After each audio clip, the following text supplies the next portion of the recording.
Oui, shalom à tous et bienvenue. Bonsoir. Pour ceux qui nous rejoignent ici pour la première fois, certains ont déjà eu l'habitude de m'écouter sur les réseaux. Donc, c'est Pirate de Jésus, Fifi Nanou. Dans tous les cas, vous savez très bien que ici on parle de Dieu. Donc, Lord, as me and my house, for me and my house, we will serve the Lord. Josué. Alors, je regarde toujours parce que je n'ai pas encore mémorisé 24-15. Donc, ici, c'est la maison de l'Éternel et c'est la vallée de Céleste. Là, ce seront des petits spots comme ça pendant l'été pour nous encourager à rester fermes dans notre foi et peut-être jusqu'à la rentrée, je ne sais pas. Toujours est-il que ce seront des petits spots de 10 à 15 minutes grand maximum et toujours sur un sujet bien précis. Aujourd'hui, je vais parler de l'anxiété. Comment sortir de l'anxiété? Moi, je suis quelqu'un qui a pris beaucoup euh, de mauvaises habitudes, on va dire comme ça, je ne veux pas... Déjà, je vais faire un disclaimer. Ici, tout ce que je vais dire, ce sont des propos qui ont été pensés à l'avance, qui ont été mûrement déposés aussi à l'autel du Seigneur et qui n'ont pas pour vocation de blesser qui que ce soit ou de culpabiliser qui que ce soit. Voilà, donc ce sont des paroles qui veulent apporter la paix. Donc avant même de commencer, je pense qu'il vaut mieux prier d'abord. Merci Seigneur pour l'inspiration. Donc au nom du Père et du Fils et de l'Esprit Saint.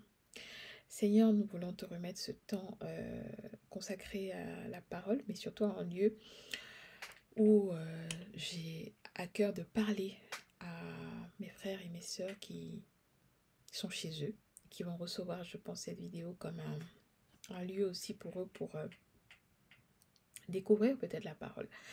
Donc, donne-moi la force et le courage de parler suivant ce que tu mets sur mon cœur et que je sois un canal de transmission.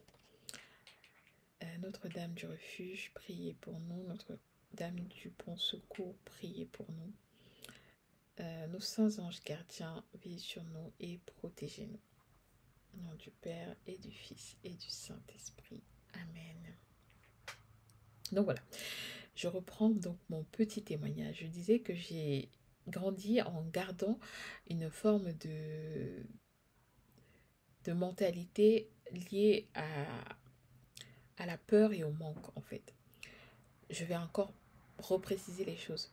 J'ai beaucoup eu de mal à comprendre la providence de Dieu. Voilà, pour que ce soit encore beaucoup plus clair, en utilisant des termes bien précis.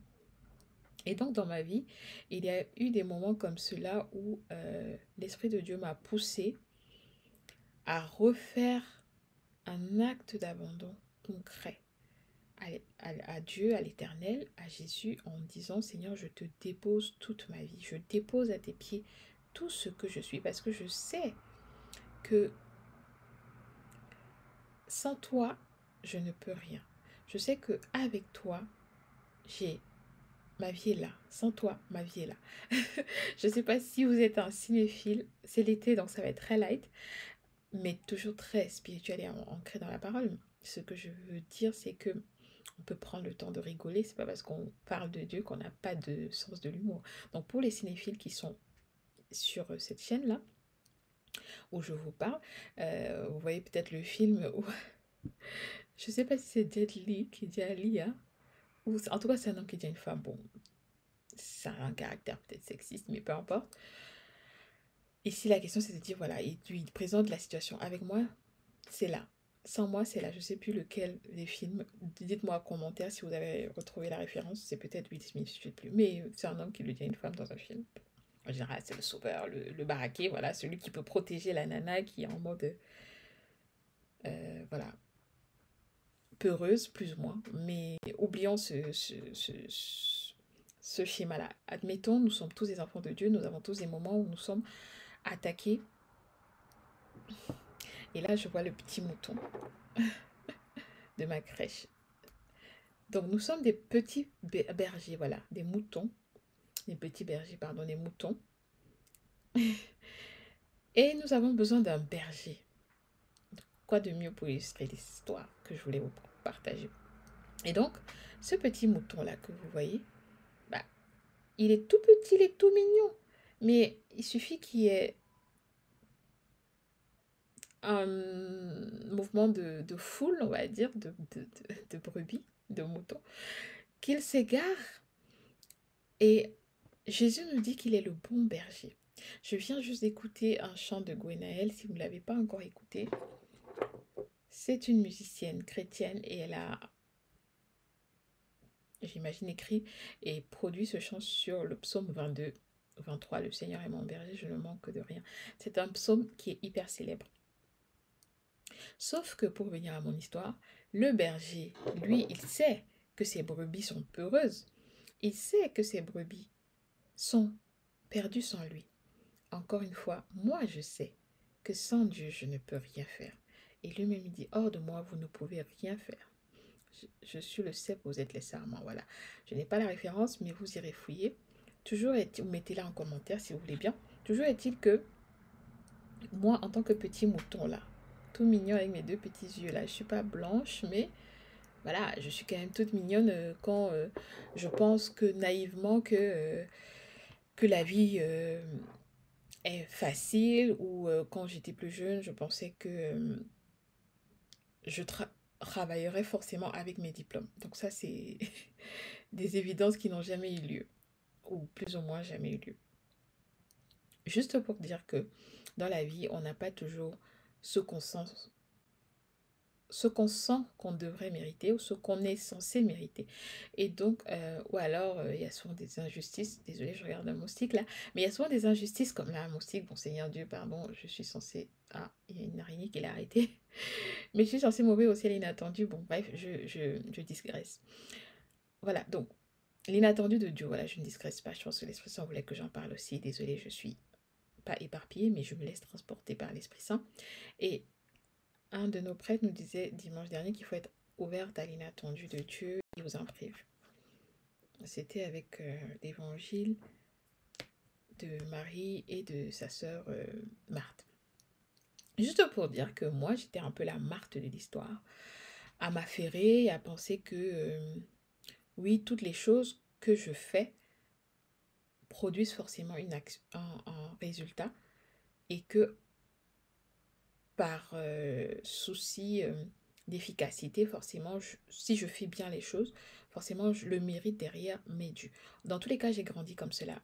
Moi, j'allais à l'école, je savais que tout ce que je fais à l'école, si j'ai de bonnes notes, à la maison, je serais félicitée, j'aurais des cadeaux, je serais vantée, nos tableaux d'honneur, tableaux de mérite, tout ce qu'on pouvait avoir comme certification ou gratification de notre parcours à l'école était valorisé. Et jusqu'à présent, je suis toujours dans un parcours où j'ai l'impression que tout est focalisé sur la compétition dans ma vie personnelle, en fait, dans ma famille, mais surtout pour moi-même, en fait. J'ai l'impression que c'est le faire qui va me donner accès à des, pas des bénédictions, mais à des opportunités, à des possibles. Or, j'ai dû apprendre à comprendre en tout cas que la vie n'est pas comme ça. La vie n'est pas linéaire, n'est pas logique, elle n'est pas statique, il n'y a pas de certitude. Et j'écoutais encore un message de Joss Meyer à l'instant où elle disait euh, apprêtez-vous à vivre des changements. Et ça m'a secouée parce que dans mon fort intérieur, je me suis toujours dit déjà, les incertitudes, c'est quelque chose que je déteste. Je me suis toujours dit que je vais avoir accès à une vie paisible. Pour moi, la vie ne devait pas être mouvementée, encore une fois. Sauf que voilà, c'est être naïf que de penser que la vie n'est pas mouvementée. Dans la vie, il n'y a pas que des gens bons. Dans la vie, il n'y a pas que des choses bien. Même si Dieu fait tout concourir pour notre bien, on a à vivre, traverser des épreuves, des souffrances. Donc, pour revenir à la question de l'anxiété, donc j'étais tout le temps dans cette logique-là de perdre mon temps, perdre ma vie, à ressasser, à revenir en arrière, à me demander pourquoi moi, pourquoi est-ce que c'est comme si que ça se passe, pourquoi est-ce que c'est pas linéaire, pourquoi est-ce que je n'ai pas ci, pourquoi est-ce que... Et donc l'Esprit de Dieu m'a rappelé à l'ordre, parce que Dans tous les cas, on ne peut pas vivre comme ça longtemps.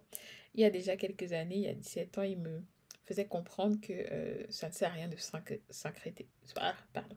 Ça ne sert à rien de s'inquiéter parce que ce n'est pas à force d'inquiétude que je vais rallonger le nombre de mes années.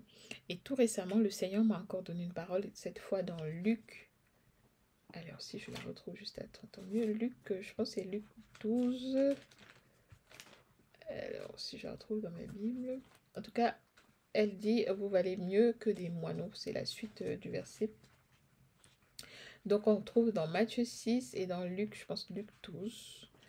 Et vous avez donc à chaque fois, le Seigneur nous dit qu'il prendra soin de nous. Et ce sont les meilleurs versets pour comprendre qu'il n'est pas question de s'inquiéter et que ce n'est pas à force d'inquiétude que nous allons allonger le nombre de nos vies. Donc je vais vous lire maintenant ce que j'ai écrit parce que ça ne sert à rien d'écrire si je ne vous lis pas ce que j'ai écrit. Et après on pourra lire les versets que j'ai cités. Sinon vous pouvez les remettre en commentaire si vous les connaissez. Moi ça me permet aussi de m'assurer que je suis en terrain pas forcément conquis, mais que je ne suis pas toute seule sur cette chaîne. Donc n'hésitez pas à mettre en commentaire les versets qui vous parlent le plus contre, entre guillemets, l'anxiété, mais surtout ceux que vous avez reçus, hein, pas ceux qui sont sur internet ou qui circulent, ceux que le Seigneur vous a lui-même donnés, parce que ça c'est quelque chose de précieux aussi, de savoir que le Seigneur nous parle. Et là je ne vais pas faire une digression encore une fois, mais le Seigneur s'adresse très particulièrement à nous. Et moi c'est ce qui m'a permis aussi de comprendre que ma vie, elle est entre les mains de Dieu. C'est parce qu'à chaque fois que j'ai fait une demande précise en disant, Seigneur, là vraiment, je ne sais plus, je suis face à une situation complètement, comme les Anglais disent, Red Sea Moment, une situation de mer rouge où je ne sais plus par où passer. Parce que là, j'ai la mer rouge en face de moi, je ne sais pas par où passer, quoi. Si la mer rouge est en face de vous, vous allez passer par où? Vous allez attendre. Ça nous apprend aussi la patience et la confiance quand on est dans ce genre de situation. Et je disais ça pour dire que le fait aussi d'être en face de ce type de situation nous permet aussi de constater que la grâce de Dieu, elle agit en nous aussi dans ces moments de faiblesse. Hein, comme Saint Paul le dit, c'est quand je suis faible que je suis fort et tout. La puissance de Dieu s'accomplit dans mes faiblesses.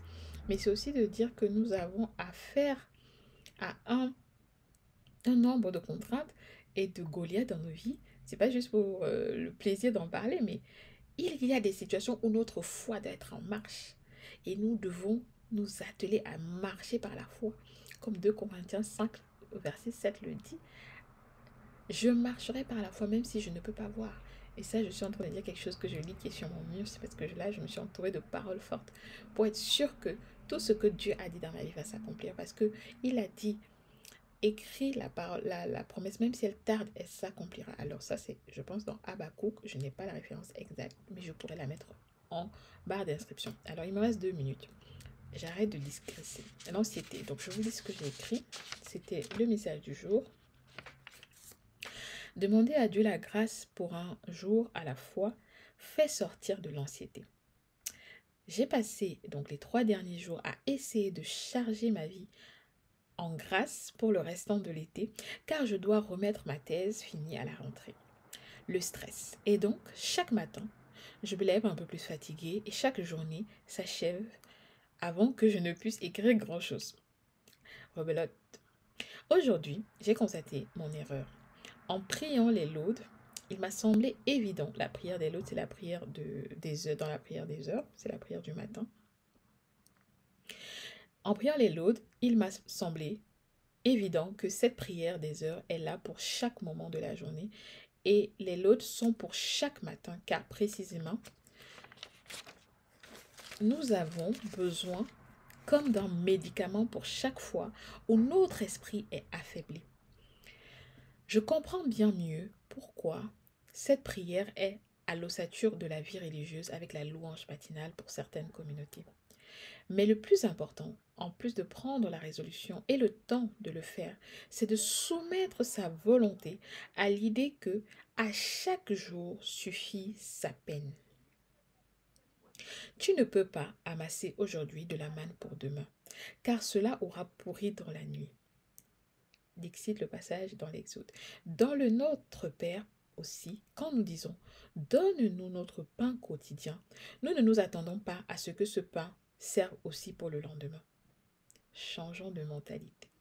Voilà, j'espère que cette brève intervention vous permet aussi de vous relancer dans votre marche et je vous souhaite un bel été. C'était Fifi.